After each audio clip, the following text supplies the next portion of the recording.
Welcome to Chanakya IAS academy. ये हमारा नया इनिशिएटिव है जेपीएससी के सिलेबस को ध्यान में रखते हुए इकोनॉमी के टॉपिक वाइज आपको स्टडी मटेरियल प्रोवाइड कराना। तो आज हम इकोनॉमी के बेसिक से स्टार्ट करेंगे। सबसे पहला पॉइंट हो जाएगा हमारा व्हाट इज इकोनॉमी। ठीक है,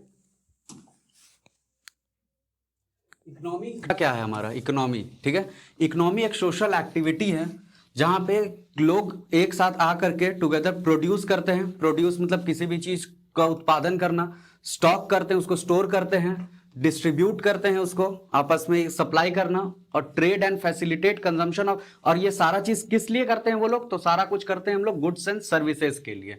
ठीक है, ये सारा कुछ हम लोग मींस मार्केट के लिए करते हैं, बाइंग और सेलिंग के लिए। बाइंग हो गया, जब डिमांड रहेगा तब हम बाई करते हैं, डिमांड हम लोग देखेंगे आगे। और ये पहले दो सिस्टम होता था। पहले था हमारा बार्टर सिस्टम, जिसमें हम लोग गुड्स एंड सर्विसेज, जैसे सपोज आपके पास 1 किलो अनाज है, मेरे पास 1 किलो चीनी है, और हम लोग को, अब मुझे अनाज चाहिए और आपको चीनी चाहिए, तो आप क्या, मैं आपको चीनी दे दूंगा और आपसे अनाज ले लूंगा। तो ये हो गया हमारा बार्टर सिस्टम। यहाँ पे मॉनेटरी वैल्यू इंक्लूड नहीं होता था। और सेकंड हो गया हमारा मनी, जहां पे इंक्लूडेड होता है, जो हम लोग आज करते हैं कंटेम्प्रेरी इकोनॉमिक्स में, हम लोग मनी के कंसिडर करते हुए चलते हैं कि जहां पे हम लोग पैसे का लेन देन होता है। कोई सामान, अब आप कोई सामान लेने जाओगे अगर बाजार में और आप बोलोगे कि मुझे एक शर्ट लेना है और उसके जगह मैं आपको एक जीन्स दे देता हूं, तो वो तो वैलिड नहीं होता है, आपको उसके लिए पैसे पे करने होते हैं। तो आज के डेट में मनी इंपॉर्टेंट हो गया। अब इकोनॉमी हर अलग अलग लेवल पे होता है, जैसे कंट्री लेवल पे होता है, स्टेट लेवल पे होता है, और फर्दर स्मॉलर लेवल पे भी होता है। जैसे फॉर एग्जांपल कंट्री लेवल पे अगर हमारा रहता है तो हम लोग लेते हैं इसको जीडीपी कंसीडर करते हैं, हमारा जीडीपी निकालते हैं, हम लोग देखेंगे आगे ग्रॉस डोमेस्टिक प्रोडक्ट। अगर स्टेट का रहता है हम लोग का, तो उसमें आप देखोगे लिखा रहता है जीएसडीपी। ठीक है, ग्रॉस स्टेट डोमेस्टिक प्रोडक्ट। तो ये स्टेट लेवल का अगर हम लोग देख रहे हैं इकोनॉमी, तो उसमें हम लोग जीएसडीपी कंसीडर करते हैं। और अगर कंट्री लेवल का हम देख रहे हैं तो उसमें हम लोग जीडीपी सिर्फ लेते हैं। ठीक है,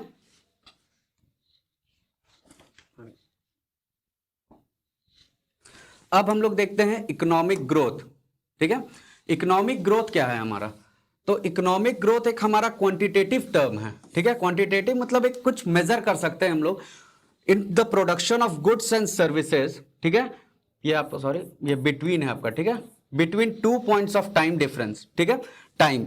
अगर क्वांटिटेटिव टर्म हो गया हमारा कि अगर आप मेजर कर सकते हो, जैसे हम लोग जीडीपी देखते हैं ना, कोई भी हमारा आता है तो हम लोग देखते हैं 9.3% का ग्रोथ है, 6.2% का ग्रोथ है क्वार्टरली या ईयरली। तो ये हो गया हमारा इकोनॉमिक ग्रोथ रहता है हमारा। ठीक है, और अगर ये नेगेटिव है हमारा, अगर ये माइनस में जा रहा है हमारा, नीचे जा रहा है, तो इसको हम लोग बोलते हैं डी ग्रोथ रहता है। ठीक है, यहां पे इफ होगा ना, if the difference is negative तो ये डी ग्रोथ होता है हमारा। और सेकंड है हमारा इकोनॉमिक डेवलपमेंट, ये हमारा एक क्वालिटेटिव टर्म है। ठीक है, इसमें हम लोग क्या लेते हैं, इकोनॉमिक ग्रोथ के साथ साथ में हम लोग इसमें ह्यूमन डेवलपमेंट लेते हैं, जैसे in terms of education, health etcetera हम लोग लेते हैं। जैसे हमारा 5 ईयर प्लान था, उसमें हमारा पॉवर्टी एलिवेशन स्टार्ट हुआ था, तो वो क्या हुआ हमारा, वो एक डेवलपमेंट था। इकोनॉमिक ग्रोथ के साथ साथ में हम लोग ह्यूमन डेवलपमेंट पे फोकस कर रहे हैं कि गरीबी हटाना है हमें देश से।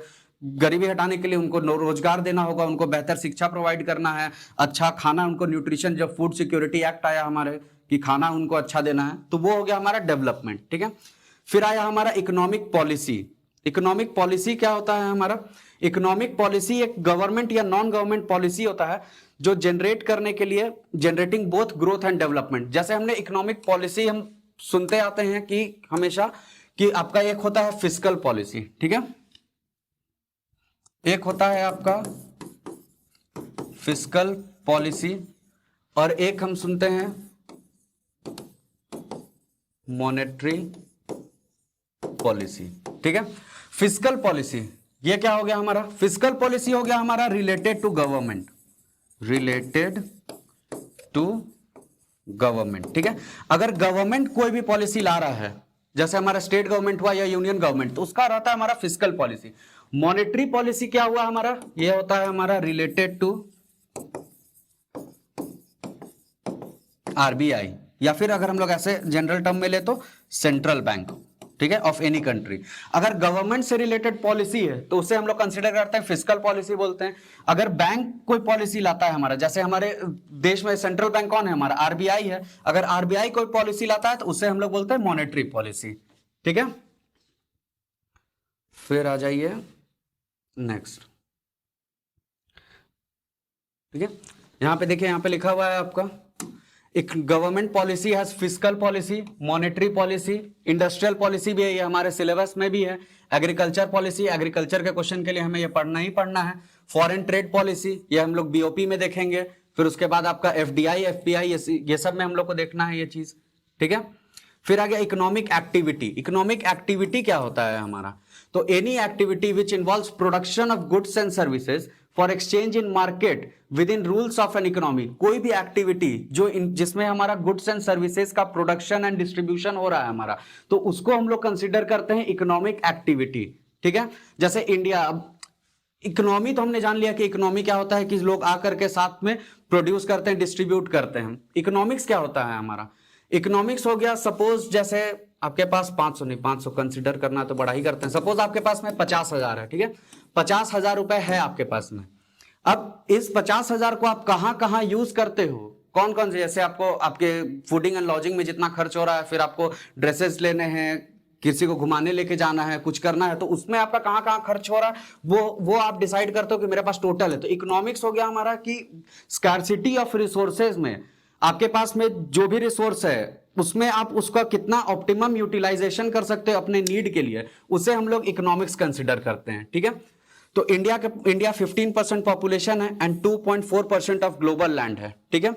और ये जो लैंड है हमारा, ये हमारा किसके लिए रिक्वायर्ड है? एग्रीकल्चर में हमारे रिक्वायरमेंट है इसका, मैन्युफैक्चरिंग के लिए रिक्वायरमेंट है, फॉरेस्ट्री के लिए है, रेसिडेंशियल पर्पस के लिए है हमारा, तो इन सब चीज के लिए तो हमें एक इकोनॉमिक एक प्लानिंग के थ्रू चलना पड़ता है जो गवर्नमेंट लाती है हमारे। जैसे इंडस्ट्री मैन्युफैक्चरिंग हो गया तो इंडस्ट्रियल पॉलिसी ला, एग्रीकल्चर पॉलिसी, क्योंकि एक प्लान वे में हमें आगे जाना रहता है उसके लिए, ठीक है। फिर आ गया हमारा कितने टाइप के इकोनॉमिक सेक्टर हैं हमारे, ठीक है। इकोनॉमिक सेक्टर हमारे कितने टाइप के हैं, तो इसको हम लोग 3 पार्ट में डिवाइड कर सकते हैं, on basis of activity, on basis of work condition and on basis of asset ownership, ठीक है। एक्टिविटी के बेसिस पे हम लोग कर सकते हैं, एक हो गया आपका प्राइमरी, एक हो गया सेकेंडरी और एक हो गया आपका टर्शियरी, ठीक है। वर्क कंडीशन के बेसिस पे हम लोग बाइफरकेट कर सकते हैं इसको, एक हो गया आपका ऑर्गेनाइज सेक्टर और एक हो गया आपका अनऑर्गेनाइज सेक्टर, और एसेट ओनरशिप पे हो गया हमारा पब्लिक सेक्टर और एक हो गया हमारा प्राइवेट सेक्टर, ठीक है। तो पहले हम लोग ऑन बेसिस ऑफ एक्टिविटी देख लेते हैं, ठीक है।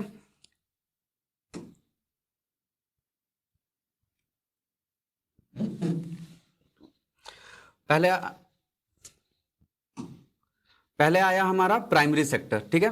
प्राइमरी सेक्टर क्या हुआ हमारा? जिसमें वैसा सेक्टर जिसमें आपका इकोनॉमिक एक्टिविटी डिपेंड करता है mainly exploitation of natural resources में, जिसमें आप रॉ मटेरियल निकालते हो, वो हो जाता है आपका प्राइमरी सेक्टर। इसके एग्जांपल्स क्या क्या हो जाएंगे हमारा? तो इसके एग्जांपल्स हो जाएंगे हमारा एग्रीकल्चर एंड अलाइड सेक्टर्स, ठीक है। फॉरेस्ट्री हो जाएगा इसका, फिशरी हो जाएगा इसमें, ठीक है। तो वो सारा चीज जिसमें नेचुरल, अब इसमें आप देखो एग्रीकल्चर है आपका, तो इसमें आपका नेचुरल रिसोर्स ही आपका मिल रहा है, आप जमीन में बीज डाल रहे हो, पौधा निकल रहा है, आप उसको यूज कर रहे हो। फॉरेस्ट्री में आपका जंगल है, फिशरी में आपका मछली है, अब ये सब आर्टिफिशियल तो है नहीं, सारा नेचुरल है। तो कोई भी वैसा एक्टिविटी अगर आप देख रहे हो, कोई भी लिखा हुआ है, आप उसको अपने से जज करोगे कि इसमें नेचुरल रिसोर्स हम लोग गेन कर रहे हैं रॉ मटेरियल के तौर पे, तो ये हो गया आपका नेचुरल, ये प्राइमरी सेक्टर। सेकेंडरी सेक्टर क्या हो गया आपका? Main activity which involves manufacturing, इसमें हमारा मैन्युफैक्चरिंग हो जाता है। मतलब क्या हो गया हमारा? रॉ मटेरियल को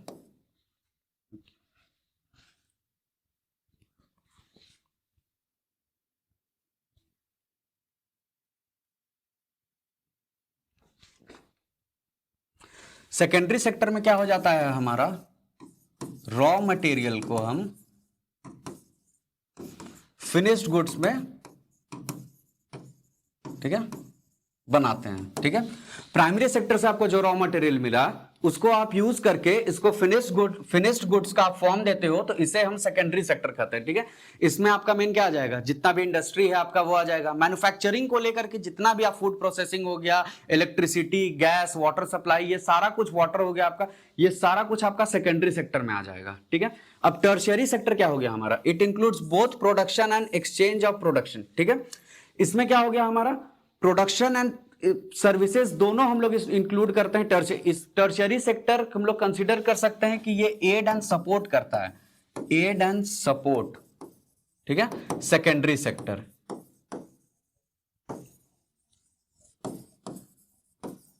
ठीक है। टर्शियरी सेक्टर क्या करता है हमारा, सेकेंडरी जैसे प्रोडक्शन है हमारा, उसमें टर्शियरी सेक्टर का रोल है, एक्सचेंज है हमारा, जैसे अगर आप प्रोड्यूस कर लिए तो अब आप खुद यूटिलाइज, प्रोड्यूस आप बल्क में किए हो तो आप खुद तो यूटिलाइज नहीं करोगे, आपको उसको देना ही पड़ेगा लोगों को। तो आप एक्सचेंज करने के लिए जब आप उसको मार्केट में दोगे तो आपको ट्रांसपोर्टेशन चाहिए, स्टोरेज फैसिलिटी आपको लगेगा, ट्रांसपोर्ट करने के लिए आपको गाड़ियां लगेंगी, तो वो सारा चीज हो जाता है आपका, सब हम लोग टर्शियरी सेक्टर में इन्वॉल्व कर लेते हैं, इसको इंक्लूड कर लेते हैं, ठीक है। टर्शियरी सेक्टर का मेन रोल है हमारा एड एंड सपोर्ट करने के लिए, ठीक है, प्रोडक्शन और एक्सचेंज को। इसमें क्या हो जाता है हमारा, ये वैल्यू एडिशन कर देता है हमारा, ठीक है।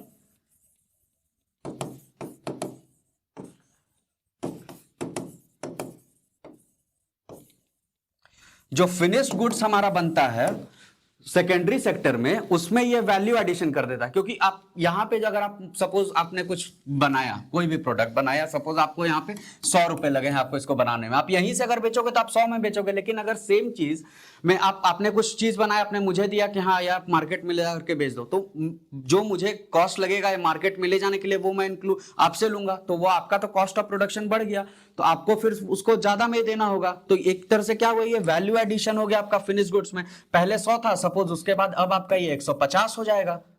तो ये हो जाता है हमारा टर्शियरी सेक्टर का रोल। इसमें आपका ट्रांसपोर्टेशन, कम्युनिकेशन, सारा कुछ आपका, हॉस्पिटल हो गया, आपका हॉस्पिटल सर्विस हो गया, ये सारा कुछ आपका टर्शियरी सेक्टर में इंक्लूड हो जाता है, ठीक है। अब आ जाइए हम ऑर्गेनाइज्ड और अनऑर्गेनाइज्ड सेक्टर में, ठीक है। ऑर्गेनाइज सेक्टर को, ये यहां पे नहीं है, ये ऑर्गेनाइज सेक्टर हो गया आपका फॉर्मल और अनऑर्गेनाइज सेक्टर हो गया आपका इनफॉर्मल, ठीक है।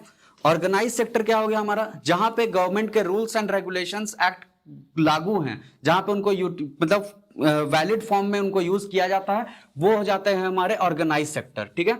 इसमें क्या हुआ हमारा, इसमें एक जनरल डेफिनेशन है कि अगर 10 पीपल से, जहां 10 आदमी से ज्यादा अगर किसी भी फैक्ट्री या एंटरप्राइज में है तो उनको गवर्नमेंट के रूल्स मानने होंगे, तो वो हो जाएगा हमारा ऑर्गेनाइज सेक्टर।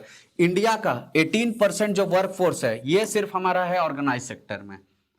अगर आप 100 देखें तो उसमें से मात्र 18% है आपका जो हमारा ऑर्गेनाइज सेक्टर में काम करता है। इसका बेनिफिट्स बहुत सारा है आपका। इसमें क्या रहेगा आपको, इसमें आपको पेंशन मिलेगा, ठीक है, इसमें आपको सैलरी अच्छा रहेगा, इसमें आपको वर्किंग आवर अच्छा रहेगा, वर्किंग आवर जो गवर्नमेंट का डिसाइडेड है वो वर्किंग आवर आप इसमें लागू होगा। तो इसमें ऑर्गेनाइज सेक्टर में जो लोग काम करते हैं उनको जॉब का बहुत सारा बेनिफिट्स मिलता है। और अनऑर्गेनाइज सेक्टर क्या हो जाता है हमारा, अनऑर्गेनाइज सेक्टर ये इनफॉर्मल है, यहाँ पे गवर्नमेंट के रूल्स एंड रेगुलेशंस वैलिड नहीं होते हैं।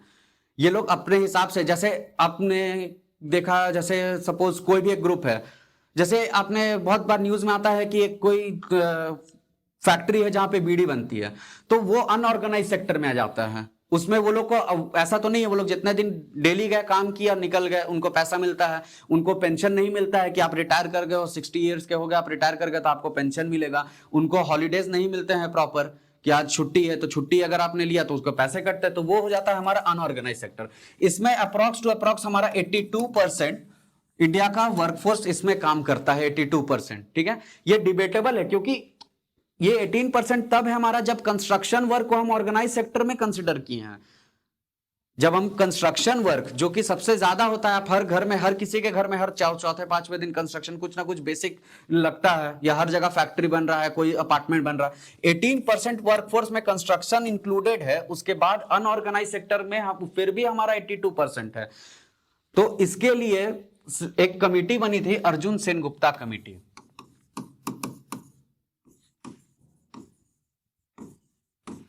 अर्जुन सेनगुप्ता कमेटी, ठीक है। एक अर्जुन सेनगुप्ता कमेटी बनी थी, किसके लिए, तो वर्कफोर्स अनऑर्गेनाइज सेक्टर में उसको देखने के लिए एक अर्जुन सेनगुप्ता कमेटी बनी थी, ठीक है। तो ये कमेटी आप पीटी के पर्पस से आप याद करके रख सकते हैं उसको। फिर आ जाइए, हमारा आता है मेन हमारा डिमांड एंड सप्लाई, ठीक है। ये ऐसा वर्ड है जिस वर्ड से आपका पूरा का पूरा इन्फ्लेशन टॉपिक आपका कंप्लीट हो सकता है। अगर आपको डिमांड एंड सप्लाई का कॉन्सेप्ट समझ में आ गया तो आपको इन्फ्लेशन 80% समझ में आ गया। डिमांड क्या हुआ हमारा, quantity of goods that a consumer is willing to buy at different prices, ठीक है। डिमांड क्या हुआ, सपोज आपको कुछ एक चीज, आपको पेन चाहिए एक, तो आप जिस प्राइस में खरीदने के लिए तैयार हो कि हाँ मुझे एक पेन चाहिए, 10 रुपए में मुझे पेन लेना, तो आप जिस प्राइस में पेन लेने के लिए तैयार हो वो होता है हमारा डिमांड। और सप्लाई क्या हुआ हमारा, quantity of goods that a producer is willing to sell at different prices. आप खरीदने के तैयार हो लेकिन कोई बेचने वाला भी तो होना चाहिए। तो जो आपको पेन लेना है और सपोज आपको मुझसे लेना है, तो मैं इस पेन को अगर सपोज मैं भी 10 रुपए में देने के लिए या 15 रुपए में देने के लिए राजी हूं कि हाँ आप 15 रुपए में ये पेन मुझसे ले लो, तो ये हो जाता है आपका सप्लाई। ठीक है, तो मार्केट फोर्स मेन होता है हमारा डिमांड एंड सप्लाई। पूरा मार्केट आपका इसी के बेसिस पे वर्क करता है। ठीक है, चलिए अब हम आ जाते हैं लॉ ऑफ डिमांड पे। ठीक है, लॉ ऑफ डिमांड कहता है हमारा कि डिमांड जो है हमारा ये इनवर्सली प्रोपोर्शनल है हमारा प्राइस से। ठीक है, डिमांड हमारा प्राइस से इनवर्सली प्रोपोर्शनल है।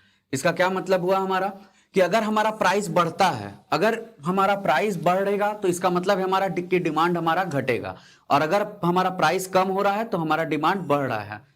ठीक है, सिंपल सा चीज है। अगर कोई भी चीज आपको सपोज चॉकलेट्स है, चॉकलेट्स अगर आपको 10 रुपए में मिल रहे हैं तो आप खुद के लिए भी खरीद के खाते हो, और अगर यही महंगा मिलता है तो आप दूसरे के लिए ही लेते हो, खुद के लिए तो हम लेते नहीं है कभी भी अगर महंगा रहता है। तो वही लॉजिक यहाँ पे है कि अगर प्राइस हमारा बढ़ेगा तो डिमांड कम होता है हमारा। ठीक है, इसको अगर हम ग्राफ से देखना चाहें तो जैसे यहाँ पे है आपका क्वांटिटी डिमांडेड और ये है आपका प्राइस, ये एक्स एक्सिस हो गया, ये वाई एक्सिस हो गया। ये है अगर हमारा यहाँ पे है सपोज ये हम प्राइस लेते हैं P3, अगर हमारा P3 प्राइस है तो उसमें क्या होगा हमारा क्वांटिटी डिमांडेड कितना है हमारा Q3 है। ठीक है, ये ऐसे आया यहाँ पे। अगर प्राइस हम इंक्रीज किए P2 पे आ गया, तो P2 अगर हमारा प्राइस है तो क्वांटिटी डिमांडेड हो गया हमारा Q2, और उसी तरीके से अगर हमारा P1 प्राइस होगा तो हमारा क्वांटिटी डिमांडेड हो गया Q1। ठीक है, ये आपका हो जाता है डिमांड कर्व। ठीक है, तो लॉ ऑफ सप्लाई यही कहता है हमारा, सिंपल सा चीज है कि अगर हमारा प्राइस बढ़ेगा तो डिमांड कम होगा, प्राइस अगर कम होगा तो डिमांड हमारा बढ़ेगा। अब आ जाते हैं हम लोग लॉ ऑफ सप्लाई के ऊपर में। ये था हमारा लॉ ऑफ डिमांड। ठीक है, law of supply, law of supply ये हमारा पॉजिटिव रिलेशन होता है प्राइस और सप्लाई के बीच में। ठीक है, ये हमेशा हम लोग सेलर के पर्सपेक्टिव से हम लोग देख रहे हैं। ठीक है, तो ये हमेशा हमारा पॉजिटिव रिलेशन होता है प्राइस और सप्लाई के बीच में। ठीक है, प्राइस अगर हमारा बढ़ेगा तो इसका मतलब है कि हमारा सप्लाई भी इंक्रीज करेगा। ठीक है, ये हमारा डायरेक्टली प्रोपोर्शनल होता है। जैसे यहां पे भी सेम है, हमारा एक्स एक्सेस में हमारा क्वांटिटी है, यहां पे हमारा प्राइस है। अगर हमारा प्राइस कम है तो डिमांड भी हमारा कम है, प्राइस अगर हम लोग का बढ़ेगा तो डिमांड भी हमारा बढ़ेगा। सेम चीज और बढ़ेगा अगर तो और इंक्रीज करेगा हमारा, ये हमारा सप्लाई कर्व हो जाएगा। ठीक है, इसका सिंपल सा लॉजिक है। अगर आप देखोगे कि प्राइस बढ़ रहा है, बहुत का डाउट रहेगा कि प्राइस बढ़ेगा तो सप्लाई क्यों बढ़ाएंगे जब डिमांड कम होगा। अगर हमारा प्राइस बढ़ रहा है तो हम लोग सेलर के एटीट्यूड से देखेंगे, सेलर के पर्सपेक्टिव से अगर हम लोग देखेंगे तो अगर हमारा प्राइस बढ़ता है तो वो चाहेगा कि हम मार्केट में और ज्यादा प्रोडक्ट को दे, क्योंकि कंजम्पशन तब बढ़ेगा और हम मुझे जितना भी लोग प्रॉफिट जितना कमाना है वो इसी फेज में कमा ले।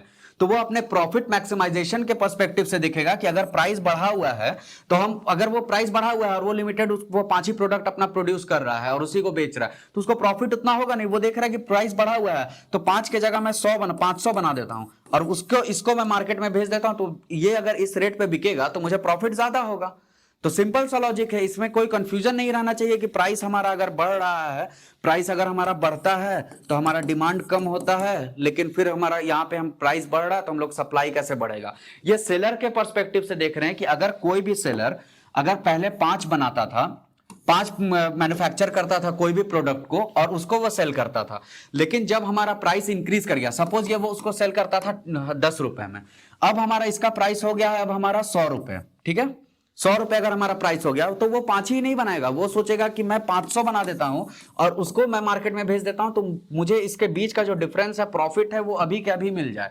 तो ये सेलर के पर्सपेक्टिव से प्राइस अगर बढ़ेगा तो सप्लाई हमारा हमेशा बढ़ता ही है। ठीक है, आज के लिए हमारा इतना ही था। नेक्स्ट वीडियोज में हम लोग जो पहला टॉपिक है हमारा जेपीएससी का नेशनल इनकम, वहां से शुरू करेंगे और पूरा जेपीएससी का हर टॉपिक हम लोग पूरा सिलेबस टॉपिक बाय टॉपिक हम लोग कवर कर लेंगे। Okay, thank you everyone. Hope you enjoyed it. Thanks.